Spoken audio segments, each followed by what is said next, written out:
Pertama-tama saya ucapkan terima kasih kepada Tuhan yang masih memberikan saya kesempatan untuk menjelaskan hasil dari seminar saya. Dan saya juga berterima kasih kepada Bapak Pendeta Dr. Sukanto Limbong dan Bapak Pendeta Dr. Robinson Butar-Butar yang telah memberikan saya kesempatan untuk menjelaskan hasil seminar saya. Saya Joshua Gesi Magultong, NIM 163124, ingin mempresentasikan seminar saya yang menjadi topik dari seminar saya, yaitu solidaritas Allah terhadap kaum menderita, yaitu yang tertulis dari Keluaran 3 ayat 7 sampai 8. Adapun yang menjadi sistematikanya ialah bab pertama yaitu pengantar, bab kedua yaitu landasan teori atau apa itu etimologinya dan terminologi yang akan saya bahas. Dan pada bab 3 saya akan membahas metode penelitian yang saya lakukan.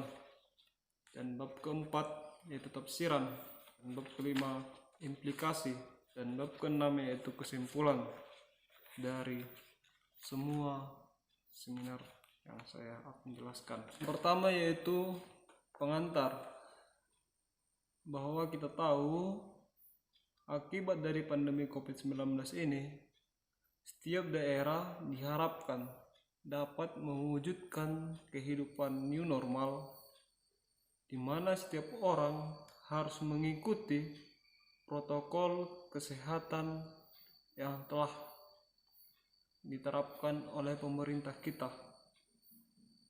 Dan begitu juga dengan meneladani Allah saat kehidupan kita sangat menderita pada saat ini yang penuh dengan kesesakan, sehingga diperlukan sikap solidaritas kita antar sesama manusia, yang dimana kita juga harus menanggung apa yang dialami oleh orang-orang yang menderita, yang tidak memiliki apapun di dalam kehidupannya. Dibutuhkan sikap solidaritas yang merupakan sikap untuk merasakan apa yang dirasakan orang lain. Dalam hal ini difokuskan rasa solidaritas atau sikap solider terhadap orang-orang yang sengsara.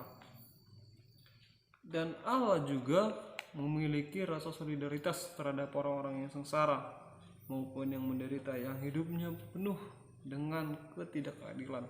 Orang-orang sengsara tidaklah atas kemauannya sendiri, tapi mungkin di satu sisi kita lihat bahwa pemerintah yang tidak melihat para kaum yang menderita. Dan demikian kehidupan orang-orang yang sengsara semakin menderita dan hanya menerima kenyataan hidupnya saja. Dalam hal ini Allah senantiasa memperhatikan kehidupan orang yang menderita. Allah tetap solid terhadap kaum orang-orang yang menderita. Dan satu hal yang pasti, Allah menunjukkan jalan yang terbaik buat mereka. Solidaritas tidak dapat terlaksana jika tidak ditumbuhkan dari setiap hati manusia. Bentuk solidaritas dapat dijalankan melalui memberi bantuan dengan hati yang tulus dan tidak mengharapkan imbalan dari apa yang telah diberikannya. Pada masa pandemi COVID-19 saat ini, Bentuk solidaritas yang bisa dijalankan adalah dengan memberi bantuan kepada orang-orang yang membutuhkan dan orang-orang yang menderita melalui orang-orang yang berkecukupan dan membuka hatinya untuk menolong sesama manusia. Masuk kepada bab 2, yaitu landasan teori. Apa itu etimologinya dan apa itu terminologinya? Etimologi orang yang menderita menurut beberapa sumber, antara lain dalam Kamus Besar Bahasa Indonesia, dikatakan bahwa orang yang menderita berarti menanggung suatu yang tidak menyenangkan, kesusahan, sakit, cacat, dan keadaan yang menyedihkan yang harus ditanggung mereka. Dengan demikian, yang dimaksud dengan orang yang menderita adalah orang yang tidak memiliki apa-apa yang harus diperhatikan agar mendapatkan kehidupan yang layak. Solidaritas merupakan sikap ikut merasakan terhadap apa yang dirasakan oleh orang lain. Dalam Perjanjian Lama dikatakan yaitu ebion, yang berasal dari kata abah, yang artinya kekurangan dan tidak mempunyai apa-apa atau miskin atau sengsara. Orang yang menginginkan sesuatu dari orang lain atau menunggu pemberian orang lain. Kata ebion memang menunjuk kepada kata kemiskinan, orang yang memiskin, orang yang meminta-minta, orang yang mendapat celaka ataupun berduka, orang yang melarat maupun dihina dan bernasib malang. Beberapa bagian Perjanjian Lama menyatakan bahwa sebagian penderitaan manusia disebabkan oleh dosa. Pembuangan bangsa Israel diartikan sebagai hukuman atas dosa bangsa tersebut, yaitu yang tertulis di 2 Raja-Raja 17. Sebagai contoh, yaitu Ayub. Dikatakan bahwa Ayub pada saat dia mengalami sakit atau penderitaan, dikatakan bahwa Ayub melakukan kejahatan. Namun kita tahu bahwa Ayub itu adalah orang yang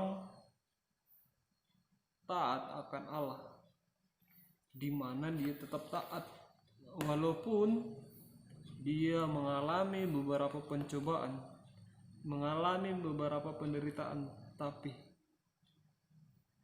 dia tetap tegar dan berpegang kepada Allah karena dia yakin Allah akan menghapuskan penderitaan tersebut. Dalam Perjanjian Baru dikatakan kata menderita yaitu pasko, yang artinya penderitaan yang dialami Yesus mempunyai arti umum tekanan, beban yang berat bagi seseorang. Kata itu juga dipakai sebagai siksaan besar, yaitu yang tertulis dalam Markus 13 ayat 19, 2 Tesalonika 1 ayat 6, dan Wahyu 7 ayat 14. Terminologi orang yang menderita. Penderitaan dipakai dalam terjemahan bahasa Indonesia untuk menerjemahkan banyak kata yang artinya sakit, duka cita, malang, siksaan, dan penderitaan. Para pengikut Yesus turut menderita dalam penderitaan Kristus. Itu tertulis di 2 Korintus 1 ayat 5, Markus 10 ayat 39, dan Roma 8 ayat 17, dan menganggap dirinya terpanggil pada penderitaan. Kita masuk kepada bab 3, yaitu metode penelitian. Metode penelitian yang saya lakukan yaitu penelitian historis kritis. di mana yang pertama yaitu adalah analisis sastra. Keluaran merupakan kitab Pentateuch yang selalu menunjuk kembali pada kenyataan bahwa Allah telah membawa bangsa Israel dari Mesir. Kebiasaan kehidupan dunia kuno seperti halnya dalam masyarakat Akkad bahwa proses penindasan dapat berlangsung. Kehidupan yang demikian juga tidak terlepas dari keadaan bangsa Israel, sehingga ada kebiasaan bangsa Israel merampas kehidupan orang-orang sebagai budak. Walaupun sudah ada peringatan besar agar bangsa Israel tidak menindas sesamanya, namun hal itu tetap saja dilakukan. Yang kedua yaitu analisis bentuk. Surat Keluaran merupakan suatu perjalanan bangsa Israel keluar dari Mesir, sehingga sebelum keluarnya bangsa Israel dari Mesir, banyak orang Israel yang menderita. Orang Israel berkeluh kesah.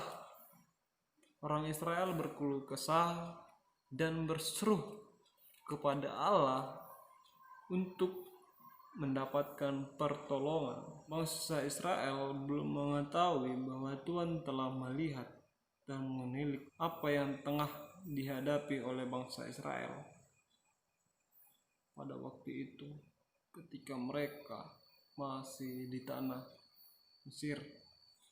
Yang ketiga yaitu analisis redaksi. Di dalam teks Keluaran 3 ayat 7-8 dikatakan bahwa mereka juga masih memiliki musuh-musuh di saat mereka keluar dari tanah Mesir seperti yang mereka inginkan, seperti orang Kanaan, orang Het, orang Amori, orang Feris, orang Hewi, dan orang Yebus. Jadi negeri baik itu adalah tempat 6 bangsa, dan dengan begitu bangsa Israel merupakan bangsa yang ketujuh yang ditentukan Allah untuk menghalau dan menggantikan mereka. Yang keempat yaitu analisis tempat dan waktu. Kitab Keluaran ini merupakan serangkaian cerita penderitaan dan kesengsaraan yang dialami oleh bangsa-bangsa di Mesir, yang pada waktu itu setiap orang yang bukan Mesir akan ditindas. Kita memasuki kepada bab 4 yaitu pembahasan. Di ayat 7 dikatakan berseru saat mengalami penderitaan yang terjadi. Tuhan tidak hanya melihat Musa saja, itu dapat kita lihat di ayat 4. Ia melihat bangsa pilihannya yaitu Israel di Mesir, yaitu dapat kita temukan pada ayat 7. Allah telah melihat umatnya menderita. Orang yang pertama yang dikaruniakan Allah untuk mengetahui maksudnya sangat jauh berada dari lokasi mereka, yaitu Musa yang justru sebagai seorang buangan dari negeri yang asing dan jauh. Dialah yang ditentukan Tuhan untuk menjadi utusannya. Itulah sebabnya Tuhan menampakkan diri kepadanya. Kepercayaan orang Israel menyatakan bahwa Tuhan yang membawa mereka keluar dari tanah perbudakan Mesir untuk menjadi hambanya dan beribadah kepada Allah. Namun Tuhan tidak pernah menjadikan mereka sebagai budak ataupun menjadikan mereka menderita ketika mereka keluar dari tanah Mesir. Dan Allah selalu memberikan pertolongan kepada mereka. Orang sengsara dalam ketidakmampuannya harus dipandang sebagai manusia dalam status sebagai milik Allah yang dikasihinya. Ayat 8 dikatakan bersukacita saat dituntun Allah, bahwa orang-orang yang mengalami penindasan tidak bisa diperlakukan seakan-akan tidak berhak sama sekali. Memang menurut tradisi Yahudi bahwa budak itu bekerja tanpa gaji, sebab pengabdiannya itulah yang dianggapnya sebagai pembayaran utang-utangnya dan hak hidup mereka di Mesir. Tetapi janganlah menganggap budak itu karena telah memberikan dirinya karena ketidakmampuan mereka di dalam kehidupan mereka sehari-hari, mereka dapat ditindas seenaknya. Setiap masyarakat Israel hendaknya hidup menghormati, dan sesama bangsa Israel hendaknya saling memiliki jiwa kekeluargaan, karena seseorang yang hidupnya kudus tidaklah memberikan penderitaan kepada sesamanya. Keadaan orang yang menderita itu tidak selamanya akan menderita. Suatu saat Allah akan menolong kehidupan orang yang menderita, dan Allah mengangkat penderitaan mereka. Allah telah menyediakan keselamatan bagi mereka yang bertahan di dalam firman Allah dan berjalan sesuai dengan perintah Allah. Baik kita menderita, baik kita telah lepas dari penderitaan hidup kita hanya kepada Allah, dan janganlah sewaktu-waktu untuk keluar dari zona Allah, karena Allah yang telah memberikan kehidupan bagi kita. Dalam situasi saat ini, apakah tetap perlu orang-orang yang memiliki kekuasaan untuk menonjolkan kekuasaannya dengan cara berfoya-foya, dengan cara semakin menindas orang-orang miskin? Dikatakan dalam Keluaran 3 ayat 7 bahwa aku telah memperhatikan dengan sungguh-sungguh penderitaan dan kesengsaraan umatku di tanah Mesir, dan aku telah mendengar seruan mereka yang disebabkan oleh pengerah-pengerah di tanah Mesir. Ini menunjukkan bahwa adanya sikap solidaritas Allah terhadap orang-orang yang menderita. Ada satu ungkapan seorang teolog dari Taiwan, yaitu Chuan Cheng Song, yang mengatakan bahwa Allah turut menderita. Melalui pemahaman teolog tersebut dapat dilihat bahwa karya Allah yang selalu bekerja dalam sejarah dan penyertaannya atas orang-orang yang sengsara. Dalam Matius 43 ayat 7 dikatakan bahwa orang-orang yang tertindas apabila berseru, maka Tuhan mendengar. Dan dalam Ayub 5 ayat 16 dikatakan bahwa suatu harapan bagi orang kecil. bagi orang-orang yang menderita. Kita memasuki bab 5, yaitu implikasi. Yang pertama yaitu kita harus meneladani Allah untuk menunjukkan sikap kepedulian kita terhadap sesama kita di masa pandemi COVID-19 ini. Orang-orang yang menderita pada saat ini masih memprihatinkan dan perlu untuk tetap dibantu, dan mereka harus juga mendapatkan keadilan yang sama. Tidak ada pembeda-bedaan, dan janganlah memandang mereka sebelah mata, karena mereka juga merupakan makhluk ciptaan Allah. Hidup dan karya Tuhan membebaskan orang-orang menderita yang terbelenggu dari kesengsaraan. Dan begitu juga dengan kita manusia, kita harus mencontoh apa yang telah dilakukan Allah kepada orang-orang Israel, kepada orang-orang yang menderita, karena kita merupakan umatnya yang harus terpakai untuk membantu orang-orang yang menderita.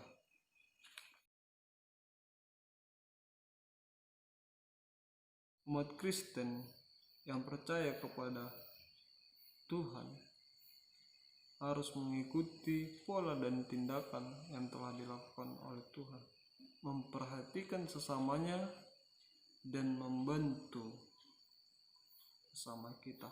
Bukan manusia yang menentukan kehidupan seseorang, tetapi Tuhan yang menentukan kehidupan seseorang, gimana dia pada saat ini, gimana dia pada saat nanti, dan gimana dia pada masa depannya nanti. Seseorang bisa berubah, bisa mendapatkan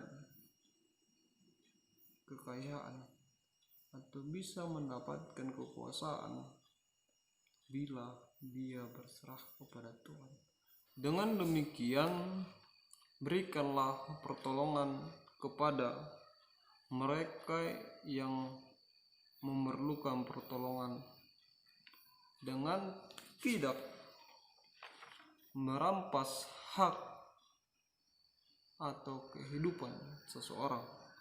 Lindungilah hak orang-orang yang ditindas dan mendapatkan penderitaan, dan saling membantu dalam kasih persaudaraan. Janganlah menganggap orang-orang yang menderita sebagai orang-orang yang dapat ditindas, sehingga kata solidaritas tetap ada di tengah-tengah kita, di tengah-tengah kehidupan orang-orang yang selalu mengandalkan Tuhan dan selalu memberikan pertolongan kepada orang-orang lain. Demikianlah hasil dari seminar saya. Saya Joshua Gesima Gultom mengucapkan terima kasih kepada Bapak dosen dan teman-teman sekalian. Semoga dari hasil seminar yang saya paparkan dapat memberikan perubahan di tengah-tengah kehidupan kita. Allah yang turut bersama dengan kita. Terima kasih.